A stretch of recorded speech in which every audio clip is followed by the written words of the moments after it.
Hello et bienvenue dans une nouvelle vidéo. Aujourd'hui on se retrouve pour notre Will I Buy It hebdomadaire.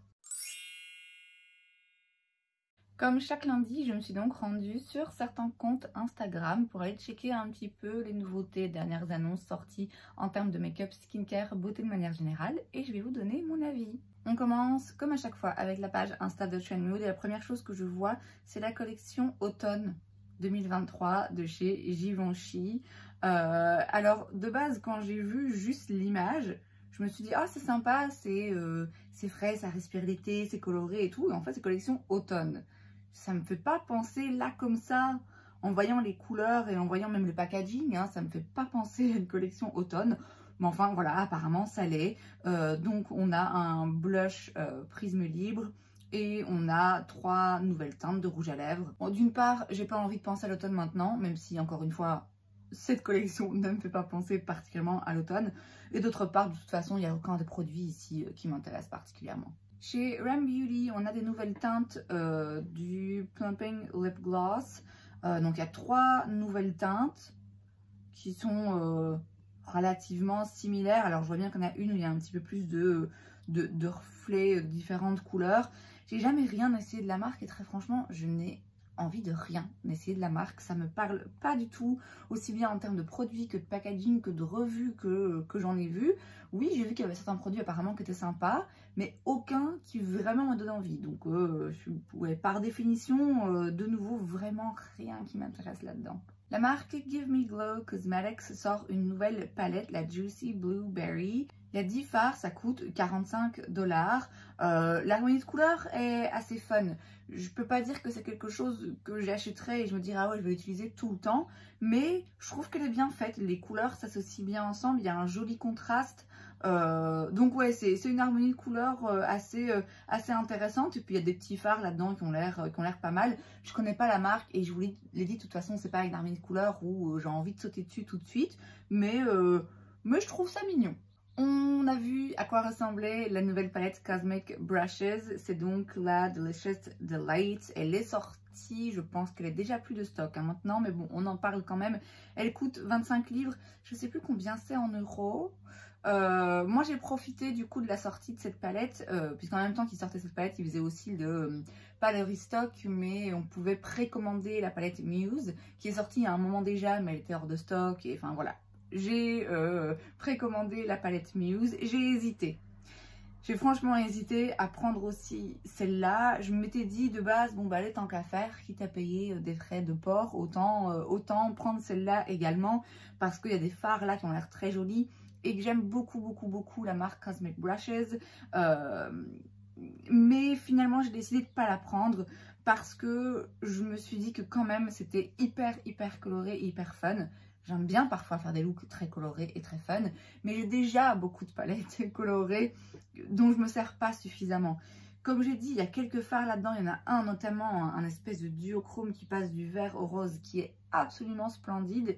Mais prendre la palette juste parce qu'il y a un fard que j'ai envie de regarder, ça me paraissait pas vraiment raisonnable. Tout le rang de bleu là, je sais que ça me parle pas des masses, donc voilà, j'ai décidé de ne pas la prendre, mais j'ai vraiment hésité parce que je la trouve très belle. Je trouve que Cosmic Brushes fait toujours de très jolies harmonies de couleurs. Même le packaging est mignon. Enfin voilà, c'est vraiment une marque que j'aime bien et que j'ai envie de soutenir. Et je suis curieuse de voir ce qu'ils vont sortir par la suite. Mais celle-là, non, c'est pas pour moi. On a aussi une nouvelle collection chez Dior, c'est la collection pour l'automne. Alors, je ne sais pas si vous entendez, là ma fenêtre est grande ouverte parce qu'aujourd'hui il va faire 30 degrés. Donc moi tu me parles d'automne, tu me montres des teintes automnales, un packaging qui fait un petit peu penser à un pull en laine. Non, là je suis pas du tout dedans. Je sais que c'est l'habitude des marques d'annoncer leur collection bien à l'avance, mais je me pose quand même vraiment la question, est-ce que ça leur sert à quelque chose? Est-ce que fondamentalement ça aide leur vente? Moi clairement je vois ça là maintenant, j'ai pas envie d'acheter ce genre de produit. Bon, au-delà du fait que Voilà, c'est pas des produits qui m'intéressent, même si j'étais hyper à fond dans la marque, hyper à fond dans ces produits en particulier. Là, c'est pas des teintes qui me donnent envie en ce moment. Et quand ce sera le moment d'acheter ce genre de make-up où j'aurai envie d'avoir ce genre de teinte, je verrai ça en magasin, je me dirai non mais ça c'est vu, je l'ai vu déjà, c'est sorti déjà. Vous voyez, donc, enfin bref, tout ça pour dire que je trouve personnellement que c'est encore un petit peu tôt pour parler de l'automne, même si je sais que ça va arriver de plus en plus. Et que du coup, il n'y a rien là, il n'y a vraiment rien là qui me parle, même si j'étais prête pour l'automne. On a une nouvelle huile à lèvres un peu pailletée chez Gisou. J'ai jamais rien testé de la marque. Je pense que le premier produit qu'ils ont lancé, c'est une huile pour les cheveux, je crois, un truc comme ça. Bon, voilà, c'est pas le genre de produit qui me parle aussi bien huile pour les cheveux que pour les lèvres. J'ai acheté récemment des huiles pour les lèvres. Celle-là en particulier, non, elle me parle pas plus que ça. J'ai l'impression, la marque aussi je sais pas comment dire, j'ai l'impression que c'est une marque qui a sorti un produit, là, une huile pour les cheveux qui a été virale et depuis, je vois pas vraiment de direction ou de cohérence dans la marque. C'est plutôt, ok, je sors un produit, je vais l'envoyer à toutes les meufs qui ont un petit peu de followers sur Instagram pour que ça devienne viral et pour que les gens juste achètent ce produit. Vous voyez, je vois pas, j'ai du mal à voir l'identité de la marque. Maintenant, je ne m'y suis jamais intéressée, hein, donc je dis pas que la marque n'a pas d'identité. Simplement, moi, ouais, ça me parle pas. Colourpop nous sort des nouveaux produits en stick. On a des bronzers en stick et des highlighters. Alors les bronzers, donc c'est à chaque fois 10 $. Les bronzers ont l'air bien, je sais pas comment dire, juteux. Je sais pas si je peux dire ça comme ça. Je serais curieuse de voir à quoi ressemble la texture. Après, je vais avouer que les sticks, c'est pas forcément mon produit préféré. Dites à l'heure que je viens d'en acheter. Mais de base, c'est pas forcément mon genre de produit préféré. Les highlighters, par contre, non, ils me disent vraiment rien. Je le répète à chaque fois, hein, désolée, mais Colourpop, c'est pas une marque à laquelle j'ai facilement accès de la France. On peut commander avec déjà réglé les frais de douane, pas de la Belgique. Donc moi, si je commande chez Colourpop, je prends le risque d'avoir des frais de douane absolument démentiels. Et j'ai pas envie de payer le double du prix. J'ai pas envie de prendre ce risque en fait. Mais le jour où je me dis bon allez je prends le risque ou alors je me fais livrer chez une amie en France ou quoi, si un jour en effet je me décide enfin à passer commande chez Colourpop, c'est pas les sticks que j'achèterai. Chez Bare Minerals on a un nouveau produit, c'est le Gen Nude Highlighting Blush. C'est un 2 en 1 blush et highlighter pour 26 $. 2 en 1 blush et highlighter, quand même les deux teintes les plus claires et les plus nude. Sur quelle peau ça va faire un blush? En plus c'est quand même très brillant, donc moi je veux bien un blush un peu lumineux, mais là non, c'est un highlighter. Il y a 2 teintes qui sont des teintes d'highlighter pour moi et 3 teintes qui sont des teintes de blush hyper lumineux. Ça a l'air joli, ceci dit, ça peut être joli. C'est à mon avis trop lumineux à mon goût pour un blush et pas assez lumineux pour un highlighter, si vous voyez ce que je veux dire. Non. Non, ça me parle pas trop. Chez Westman Atelier, on a de nouveaux produits. Alors en fait, on a une nouvelle teinte de leur bronzer qui coûte quand même 75 $. Ok, d'accord. Donc là, on a une teinte très foncée pour les peaux foncées. Très bien. Ensuite, on a le Liquid Super Loaded All Over Illuminator Drops with Vitamin C. C'est très long. Tout ça pour dire que c'est un highlighter liquide avec de la vitamine C. Voilà, pour 58 $. C'est pas forcément un highlighter parce que ça peut s'utiliser partout sur le visage, hein, mais bon, c'est de nouveau un produit liquide et glowy comme ça qui, j'imagine, peut s'utiliser en primer mélangé au fond de teint ou en highlighter. Il y a 3 teintes. C'est cher, je trouve. Le packaging m'a l'air pas des masses pratiques. Et puis, non, la marque, moi, c'est pas le genre de marque qui m'intéresse. Kayali sort un nouveau parfum, c'est The Wedding Collection. Alors là, c'est le parfum pour femmes, mais il me semble que j'ai vu sur un autre site, sur un autre post, qu'il y avait aussi un parfum pour hommes, si j'ai bien vu. Ici, c'est The Wedding Silk Santal. Rien qu'avec le nom, je peux dire, moi, le santal, c'est pas forcément ce que je préfère, même pas du tout. Autant le dernier qu'ils avaient sorti, là, pistache, j'ai quand même vraiment très très envie d'aller sentir ce qui sent. Mais en même temps, je me dis, si je le sens et que je tombe amoureuse, c'est sûr que je vais l'acheter. Celui-là, non. Celui-là, non. Je sais déjà d'avance que ça va pas être mon type de parfum.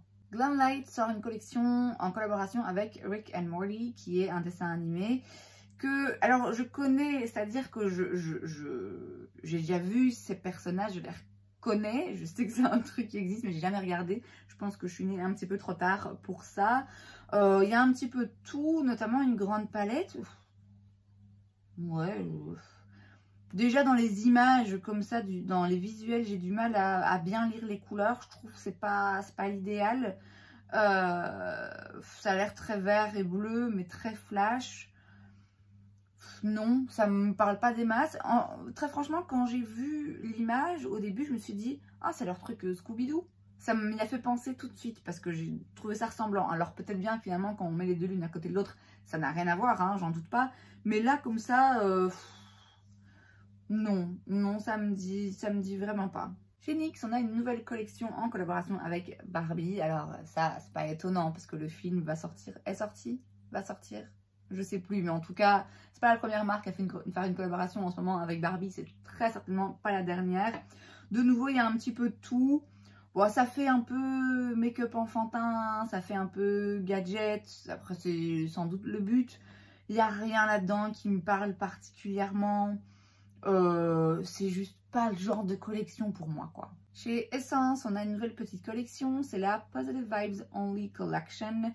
On a plusieurs petits produits, un highlighter, on a une petite palette avec 6 fards qui ne me parlent pas particulièrement. Le fard damier là, moi ça m'énerve. Je vous le dis, ça m'énerve parce que je mélange tous les pigments dans le pan pour que quand je prends le pigment, je sais à quoi ça va ressembler, je connais la couleur. Là, je sais pas. Alors, je devine, hein, voilà, mais c'est non. Ce genre de fard, c'est joli, ça attire le regard, machin. Concrètement, c'est pas pratique, je trouve.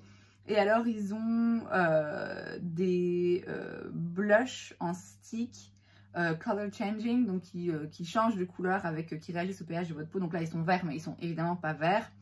Oh, ça me rend toujours un petit peu curieuse quand même. Je me dis toujours, ouais, mais concrètement, c'est quand même tous le même rose finalement. J'ai un produit à lèvres de chez Essence comme ça, hein, color changing, là, que j'aime beaucoup, que j'aime vraiment beaucoup. C'est surprenant, mais j'aime bien. Voilà, ouais, les blushs peut-être bien, mais ce serait pas par réelle envie d'utiliser le produit, ce serait vraiment juste par curiosité, quoi. Chez Tarte, on a un nouveau produit, c'est le Manicure Silk Stick Blush. C'est donc un blush en stick, de nouveau un stick, 26 $, il y a 3 teintes. Ils ont sorti récemment les bronzers dans le même format, qui me rendent un petit peu curieuse quand même si, je l'ai dit, les sticks, c'est pas mon genre de produit préféré. Là, je suis un peu moins curieuse, simplement parce qu'il y a, je sais pas, il n'y a pas forcément de couleurs là qui me sautent aux yeux. Ouais, sans plus. Après, c'est voilà, c'est un blush crémeux en stick, ça peut être pas mal. 26 $, ça reste raisonnable pour une marque, je veux dire, qu'ils ont chez Sephora. C'est dans la tendance, hein, mais oui, ça me parle pas plus que ça. On a aussi une nouvelle collection chez Ulta Beauty, qui est donc la marque des magasins Ulta qui existe aux États-Unis.